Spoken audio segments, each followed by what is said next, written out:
Hey guys, welcome back. We got probably, I talked about Leonor and Glowin being some of my favorites from the new set, but realistically, Zorga with his new buffs is like my favorite thing to play out of the set 11 by far. It's a really fun deck. It got really good kill potential now, and it also just kind of it does more of a grind game because at the end of the day, you're scaling 5k every turn, or 10k if you're using one of the orders repeatedly. But you're scaling 5 to 10k every turn. Your opponent's eventually just not going to be able to block all your attacks, which is really cool.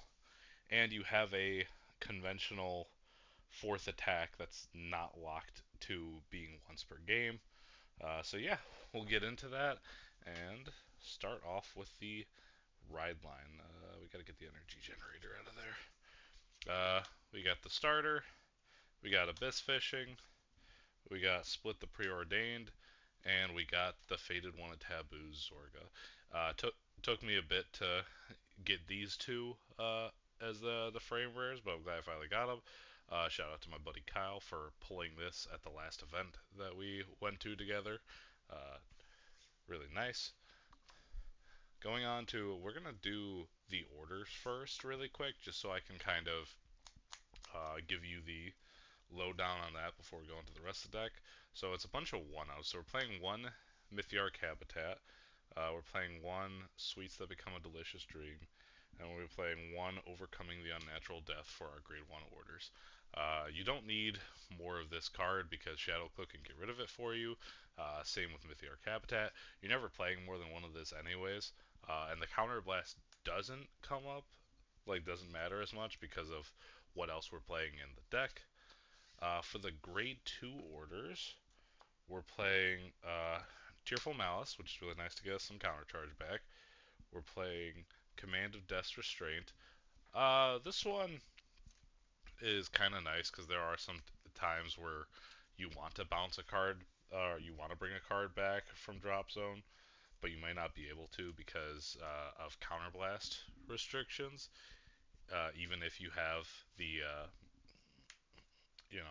you know, you so there are some times you want to use two counterblast in a turn off of the new card, so you might not want to bring something back for a counterblast. So this is just kind of nice. It also fills up your grave one extra card or gets you back in order. And I'm playing one Fine Drink of Abolishment for Sins. So the other alternative is you cut this and you play two of this, but it felt like when I played two of this, I saw two of it too often, which I know sounds really weird, but like realistically, you can loop the one copy, so it's like you don't need two of them. So I did it as a 2-2 split. I think it works perfectly fine. Uh, but if you have a preference for taking this out for this, go ahead. And lastly, we have the grade 3 one. So we have the Regalis piece. The important thing about the Regalis piece is that this can either be a draw 2 or this can be a counter charge, which is really nice. And speaking of draw 2s, we also have the Death Defying Black Magic. Uh, you, you do have we do play the Rogue Headhunter to reduce the counterblast. Not to spoil the deck profile, but so we can use this pretty early on. We have, of course, the Brand of Corpses to give everything +5. This is kind of the order I like to Alchemagic with the most, like in the later games, just to add the extra pressure. And then we have the Clouded Miasma. This card is still insanely good. It's been around since like the first year of Standard, and it's still doing miracles for this deck. So that's it for the order count. Uh, I think that is 1, 2, 3, 4, 5, 6, 7, 8, 9, 10. We're playing 10, technically 9 because one of them is a blitz order, and that seems to work out fine so far in my testing. Our grade 3 count, we've obviously got 3 Persona Ride, and then we've got the 4 Roaming Prison Dragon. Uh, Not much to say here. Roaming Prison Dragon is one of these cards that's just never leaving. Zorga unless they print a better one. Like if they print a 10k base that also gets the 10k in a crit, like if it's the same card but just has a higher base power, that's the only way that we're taking this card out. But for now, like it's stuck with Zorga for the rest of its time. Moving on to the grade twos, we have another member that has not left the deck since he got introduced. Shadow Cloak. This is Best Boy. Grabs you every order you can want from your deck and puts it to the grave. Hence why we play a lot of one ofs. And the new card, which is Carrion Crush. I believe his name in Japanese was like Corpse Crusher or whatever. So it's kind of unfortunate that we didn't get that, but it's whatever, right? So he has he's locked specifically to the divine skills Orga, so you can't use this with the other ones. Kind of sucks. Not very important. What is important is I'll start with his second one first because it kind of comes up every once in a while. At the end of the battle that he attacks, you can counterblast one to bind him and then grab back an order from your bind zone. There are some times where you just look and you're like, I don't have follow up for next turn. I need something, so you just grab an order back, which is perfectly fine. It's come up a couple of times, or at the very least, I'll do it just so I get something back before like my opponent's like, oh, I'll just use Virgilla to bind that, right? But the main thing that we like about this card is when you attack I believe it has to be a grade 3 specifically. Nope, it doesn't. I forgot how good this card was. If you when you attack your opponent's Vanguard, if you're on a Zorga, you counterblast one, kill one of your rear guards, call him back to the field, and he gets +5 for every uh, different named order bound. So he gets super big, especially on Persona Ride turns. Especially why we like using the Brand of Corpses pretty frequently, so he can get the 5/2, which is really nice. Yeah, this card has completely changed the game for this deck. This deck now, instead of being like, well, I have to hold that divine skill, that extra attack for a turn where my opponent's going to be like in an awkward spot, you can just spend the game grinding resources and just calling this back, getting rid of your prison dragons, and you know, getting that extra attack in to pressure your opponent. It's really good. Now, this part of the deck I'm still kind of uncertain on because I've been flipping back and forth with it in my testing, which is 3 copies of Harvest Elf and 3 copies of Rogue Headhunter. So the thing is, you don't really need more than one Rogue Headhunter. At least in my testing, there's never been a moment I've been desperate to have 2 of them come back from the graveyard to reduce your counterblast. Uh, but when I cut it to 2, I see it very less.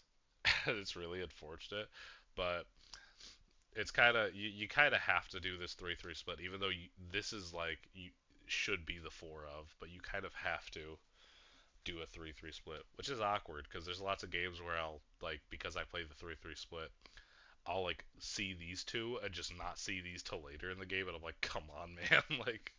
But it's really cool that we're bringing back Rogue Headhunter because he's another one of the originals. I'm still waiting for the day that they make something for Zorga that makes him want to play his original double R, which was Hendrina from the first set, but I don't know if that's ever going to happen.